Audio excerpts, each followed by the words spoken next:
Mbote bandeko oyo nyonso bozali kolanda ngai awa na Londres lelo tozali bongo dimanche natindeli bino mbote na kombo na Yesu Kristo oyo azali mokonzi mpe nkolo na bomoi na biso. Merci mpona journée mosusu makambo mosusu oyo ya kitoko oyo ekosunga. Mingi bolandi ngai dans les 2 dernières semaines nazalaki koloba bongo likambo ya fortification ya makanisi na biso bato na mokili pe ndenge nini tokoki kozala délivré. Délivrance ya solo, j'insiste, ezali bongo na moto oyo ayebaki nzambe te, oyo azalaki kotambola selon ye moko, selon sa propre pensée ou compréhension na ye moko. Tango aye koyeba réalité ya vie, nde yango nde eza délivrance ya solo. Okoki kokende kotanga na bakelasi eza chose mabe te ezali malamu mpona oyebaka meme makambo, me koluka te ke ozwa compréhension na yo moko otia yango lokola forme ya raisonnement na yo. Makambo nazoloba ça n'a rien à voir avec l'éducation. Éducation ozwaki na classe yo ndenge nini soki wapi nazolobela wana te, nakoloba des choses réelles ya vie. Ozala éduqué, ozala non éduqué, tozali toujours kobunda bitumba ya bomoi oyo biso banso. Nakoloba lelo titre nango ezala mingi likambo ya ndenge nini tokoki kobima na esprit ya aveuglement spirituel na bomoi na biso nyonso, y compris ngai pe moko. Po nazoloba te ke ngai naza soki spécial, non. Toko bundaka bitumba ya vie oyo biso nyonso. Tozwa toyebi histoire ya mosali na nzambe moko boye. Azalaki bongo azalaki na likabo ya komemela bato guérison.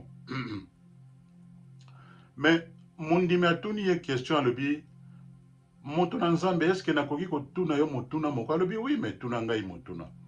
Alobi ndenge nini yo ozali kobondelaka mpona bato bakozwa ba guérison, bongo kasi ndenge nini yo olati manete bongo lokolo oza moto oza na makabo ya guérison, il a fallu sikoyo olataka manete te. Yoka réponse na mosali na nzambe alobi tika ete nzambe azala nzambe, biso bato na mokili tozala bato na mokili.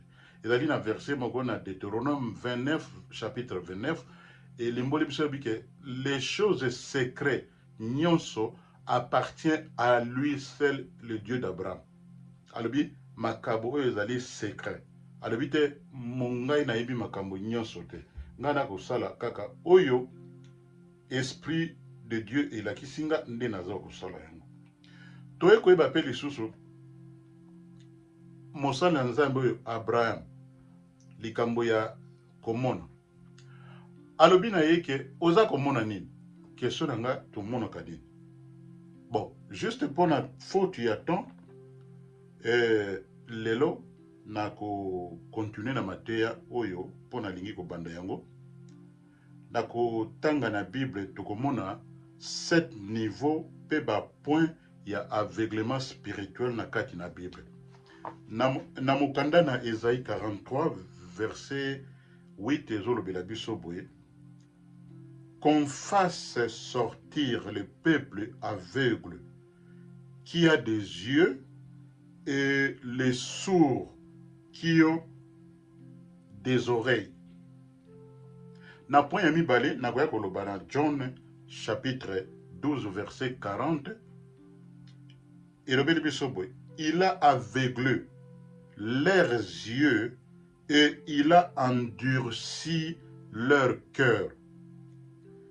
Qui de père qui ne voie deux yeux, qui ne comprenne du cœur,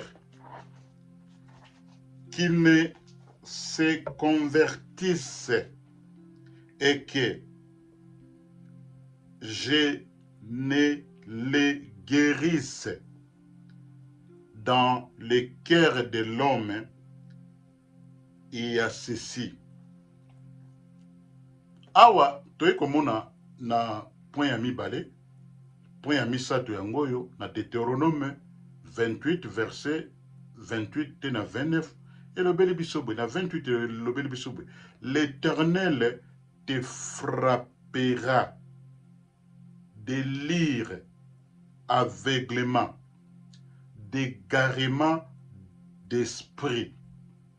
Alobi na 28 alobi et tu tâtonneras en plein midi comme l'aveugle dans l'obscurité.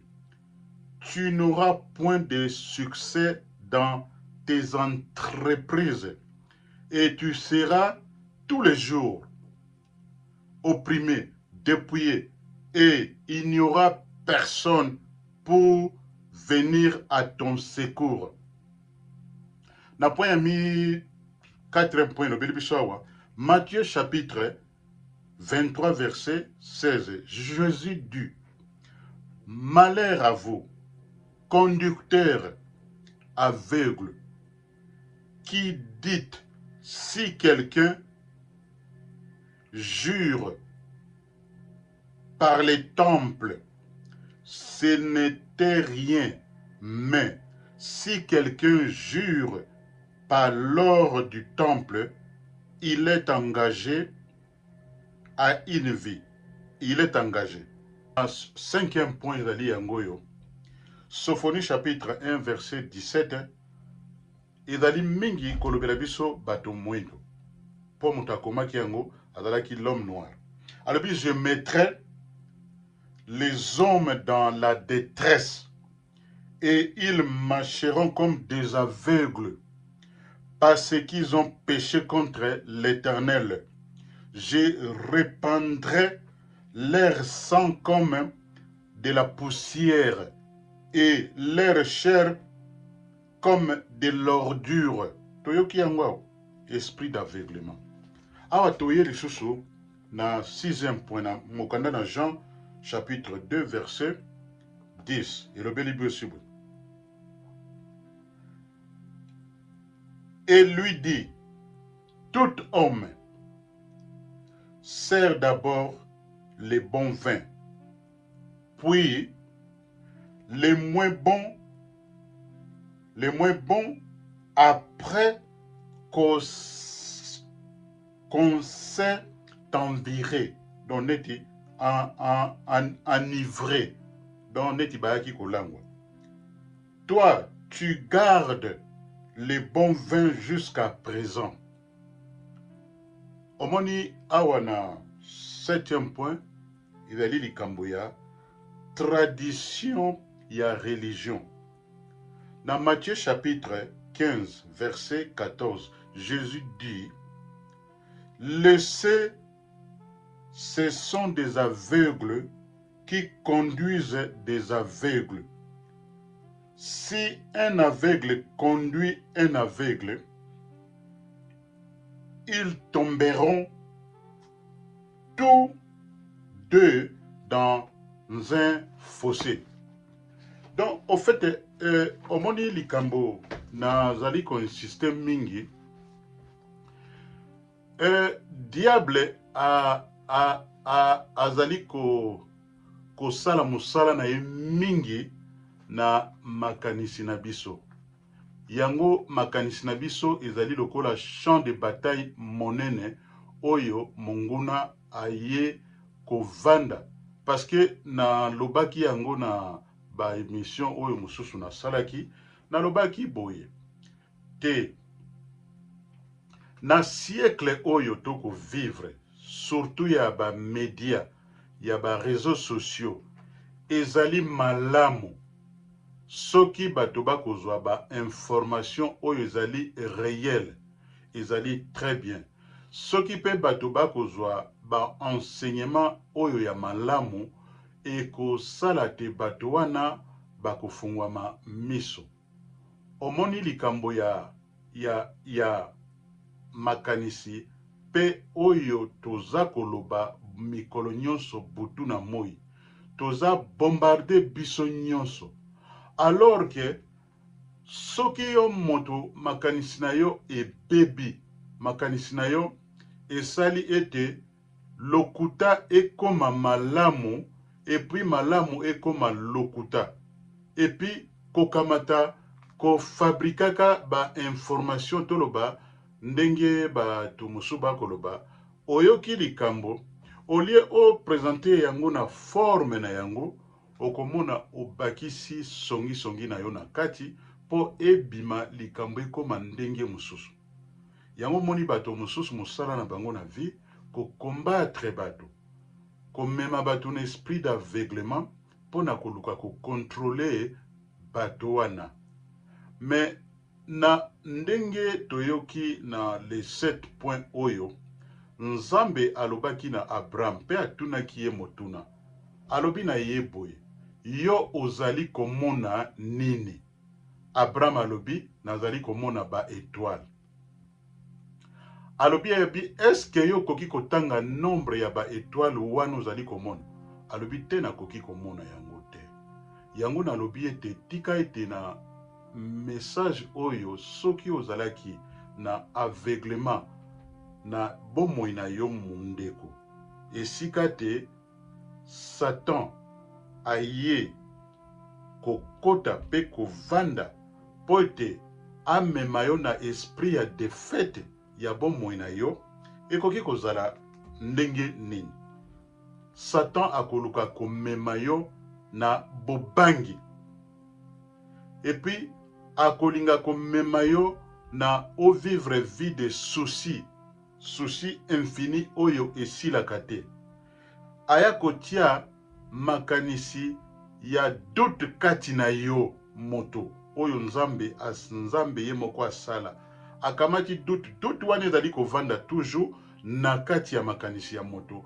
Pe tango yo zali kokanisa mabe, okokomaka komonaka lisusu malamu te. Il y a une très grande différence entre kotala na komona. Mais oyo lia lelo ezali ndete omona nde makambo malamu. Ozala na esprit ya découragement.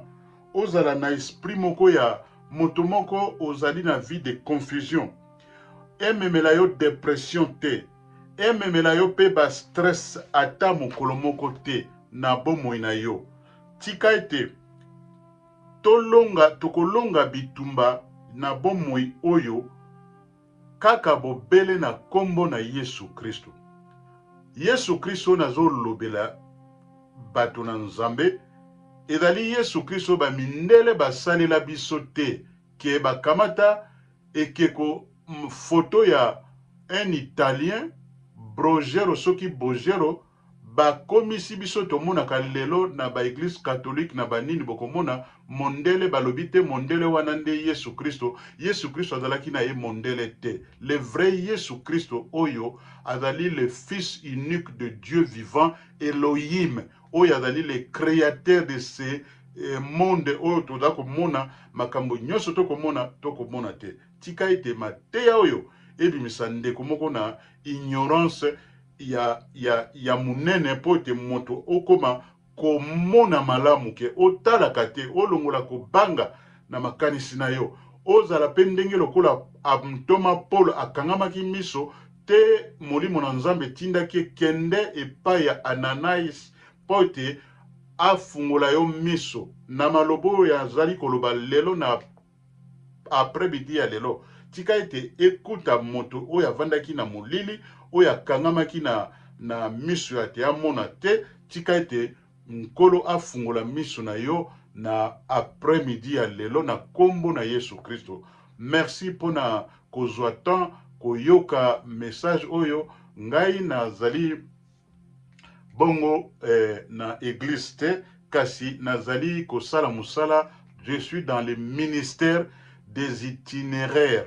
Donc nazali moto moko lokola ambassadeur pour Christ. Je suis un homme de Dieu très bien formé, qualifié, et puis na miyebi na bundi bitumba mingi ya vie pe na comprendre yango, et puis mon esprit de Dieu vivant et révéler nga des choses wana au lieu que na vanda na yango ngai moko, et sengeli ko panza yango lokola sango malamu na oyo aza na matoi ya koyoka ayoka, oyo aza na miso ya komona amona oyo nini nkolo azali ko utiliser basali na nzambe na nouvelle dimension oyo ndenge tokoloba te media mpo na ngai nazali ko utiliser yango lokola arme ya ko détruire toutes les œuvres du diable et affecter bomoi na yo te. Nzambe apesa biso molimo na bobangi te, kasi apesa biso discipline pe apesa biso atondisa ngai na yo